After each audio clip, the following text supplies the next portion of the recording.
ఉషోదయం ప్రేమించు కాపరి ఉషా కిరణాలు ఉదయకాలపు వాక్య భాగంకు మిమ్మల్ని ఆహ్వానిస్తున్నాం. ప్రార్థన. మమ్మల్ని మిక్కిలిగా ప్రేమిస్తున్న పరలోకపు తండ్రి, ఉదయకాల సమయానికై వందనములు స్తోత్రములు చెల్లించుకుంటున్నాం.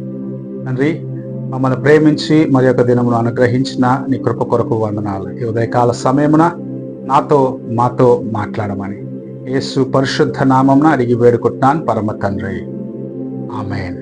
ఈ ఉదయకాలపు వాక్య భాగము కీర్తనల గ్రంథము 127వ కీర్తన మొదటి 2 వచనములను చదువుకుందాం. యెహోవా ఇల్లు కట్టించిన ఎడల దాని కట్టువారి ప్రయాసము వ్యర్థమే. యెహోవా పట్టణమును కాపాడని ఎడల దాని కావలి కాయువారు మేలుకొని ఎండుట వ్యర్థమే. మీరు వేకువనే లేచి చాలా రాత్రి అయిన తర్వాత పండుకొనుచు కష్టార్జితమైన ఆహారము తినుచుండుట వ్యర్థమే. తన ప్రియులు నిద్రించుచుండగా ఆయన వారికిచ్చుచున్నాడు. మనము చదివిన వాక్య భాగంలో యెహోవా ఇల్లు కట్టించిన ఎడల కట్టువాని ప్రయాస వ్యర్థము. నీ జీవితములో దేవుని యొక్క కృప లేకపోతే నీ ప్రయాస అంతయు వ్యర్థము అన్న కార్యమును చాలా తేటగా ఇక్కడ సొలొమోను మహారాజు చెప్పటం చూడగలము. ఒక ఇల్లు కట్టించబడటం, బిల్డింగ్ కాదు, కుటుంబము కట్టబడటం అనేది దేవుని యొక్క కృపలో జరిగే ఒక కార్యమై ఉన్నది. నీ జీవితంలో దేవుని సహాయము, ఆయన నిన్ను నడిపించే జీవితమును కలిగి ఉన్నట్లయితే నిజముగా నీవు ధన్యుడవే. లేని ఎడల నీ ప్రయాస అంతయు వ్యర్థము. నీ కుటుంబములో నీవు కలిసి ఒకరితో ఒకరు పెనవేసుకున్న అనుభవం కలిగి ఉన్నప్పుడు అది ఆశీర్వాదకరం. ఇది ఎక్కడ సాధ్యమని మనం చూసినట్లయితే, ఏ కుటుంబంలో అయితే దేవుడు అనుగ్రహించే, అనగా ప్రభు అయిన యేసుక్రీస్తు అనుగ్రహించే సమాధానము, ఆయన అనుగ్రహించే సంతోషం ఉంటుందో వారి మధ్యలోనే ఇది సాధ్యమవుతుంది. ఎంత ఆస్తి ఉన్నను సరే, ఎంత ధనము కూర్చిపెట్టుకున్నను సరే, సంతోషముగా కూర్చొని కుటుంబముగా భోంచేయలేకపోతే నిజముగా ఆ కుటుంబము వారి యొక్క పరిస్థితి ఏంటో మనము ఆలోచించుకోగలం.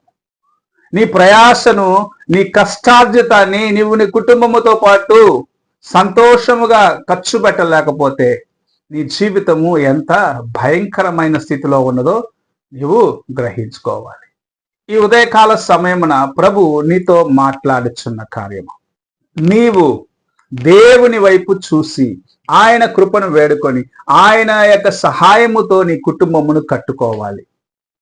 నీ కుటుంబంలో నీ యొక్క ఒక పురుషునికి తన యొక్క భార్య, ఒక స్త్రీకి తన యొక్క భర్త ఎంత అన్యోన్యముగా ఉన్నారు, వారు ఎంత ఏకీభవించి ఉన్నారు అన్నది ఒక గొప్ప, వారు ఏకీభవించి కార్యములు చేయటం అనేది ఒక గొప్ప ఆశీర్వాదం. తల్లిదండ్రులకు లోబడిన బిడ్డల మనసులను అర్థము చేసుకొని వారిని తగిన సమయంలో వారిని సరి అయిన రీతిగా హెచ్చరిస్తూ వారిని నడిపిస్తున్న తల్లిదండ్రులు ఉన్న కుటుంబము ఆశీర్వాదకరమైనది. ఇలాంటి ఆశీర్వాదము నీకు కావాలి అని ఆశించినట్లయితే నీవు దేవుని చేత నీ కుటుంబము కట్టబడిన అనుభవంలోకి రావాలి. దేవుని చేత కట్టబడటం అనగా దేవుని యొక్క వాక్యమును నీ కుటుంబంలో ఉన్న వారందరూ గ్రహించుకొని వాక్యానుసారముగా జీవిస్తూ దేవుని యొక్క వాక్యమును తమ యొక్క హృదయంలో భద్రపరుచుకుంటూ దేవుని సన్నిధిని ప్రేమించిన వారిగా ఉన్నప్పుడు మాత్రమే ఇది సాధ్యమవుతుంది.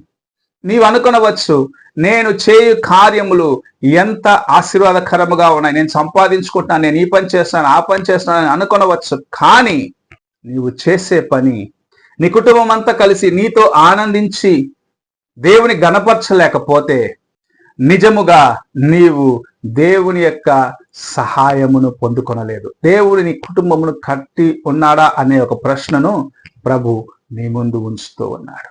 ఈ ఉదయకాల సమయమున ప్రభు నీతో మాట్లాడుచూ ఉన్నాడు. అదేమిటంటే, నీవు నీ హృదయమును దేవుని ఎదుట యథార్థముగా కాపాడుకొని ఆయన నిన్ను నడిపించేదానికి నీవు అప్పగించుకోవాలి. ఈ లోకంలో ఉన్న వ్యర్థమైన వాటిని మరిచి దేవుని వైపు చూసి ఆయనతో నడిచేదానికి ప్రయత్నించు. నిజముగా ఆయన కృప నీకు తోడుగా ఉంటుంది, ఆయన యొక్క ఆశీర్వాదము నీకు తోడుగా ఉంటుంది, ఆయన నిన్ను నడిపించి జీవింప చేస్తాడనేది ప్రభు ఈ ఉదయకాల సమయంలో నీకు జ్ఞాపకం చేస్తాడు. నీ ఇంట నీ భార్య ఫలించుడు కొమ్మగా ఉంటుంది, నీ బల్ల చుట్టూ నీ బిడ్డలు ఆశీర్వాదకరముగా ఉంటారని ప్రభు సెలవిస్తున్నాడు. అలాంటి ఆశీర్వాదములను సంపాదించుకోవాలి. అలాగ నీ కుటుంబం కట్టబడాలంటే నీవు మొదటిగా చేయవలసిన విషయము దేవుని సహాయము నీకు తోడుగా ఉన్నట్లుగా నీవు సమర్పించుకోవడం. యెహోవా నిన్ను కట్టాలని ఆయన ముందు నిన్ను అప్పగించుకున్నప్పుడు గొప్ప ఆశీర్వాదములను ప్రభు నీకు అనుగ్రహిస్తాడు. ఈ ఉదయకాల సమయమున ఎలాగున్నావో నీవు ఒక్కసారి నీ హృదయాన్ని పరీక్షించుకో. ప్రార్థన చేసుకుందాం. మమ్మల్ని మిక్కిలిగా ప్రేమిస్తున్న పరలోకపు తండ్రి, ఈ ఉదయకాలమున మీరు మాకు అనుగ్రహించిన నీ వాక్యంని బట్టి స్తోత్రములు చెల్లించుకుంటూ నీ కృపలో మేము నడిచేదానికి, నీ కృపలో మేము నిలిచేదానికి మాకు సహాయం చేయమని దేవా, నీ కృప లేక నీ యొక్క ఆశీర్వాదము లేక నీవు కట్టిన కుటుంబముగా మేము లేకుంటే మా ప్రయాస అంతయు వ్యర్థమే అని నీ వాక్యం సెలవిస్తుంది. నీ చేత కట్టబడిన అనుభవంలోకి మేము రావటానికి, మా కుటుంబ సభ్యులందరూ రావటానికి దేవా మమ్మల్ని అప్పగించుకునేదానికి సహాయం చేయమని యేసు పరిశుద్ధ నామమున అడిగి వేడుకుంటున్నాను పరమ తండ్రి. ఆమేన్. తండ్రి అయిన దేవుని ప్రేమ, కుమారుడైన క్రీస్తు కృప, ఆదరణకర్తైన పరిశుద్ధాత్మిక సహవాసం ఇప్పుడు ఎల్లప్పుడూ తోడయుండి సదాకాలము నడిపించును గాక.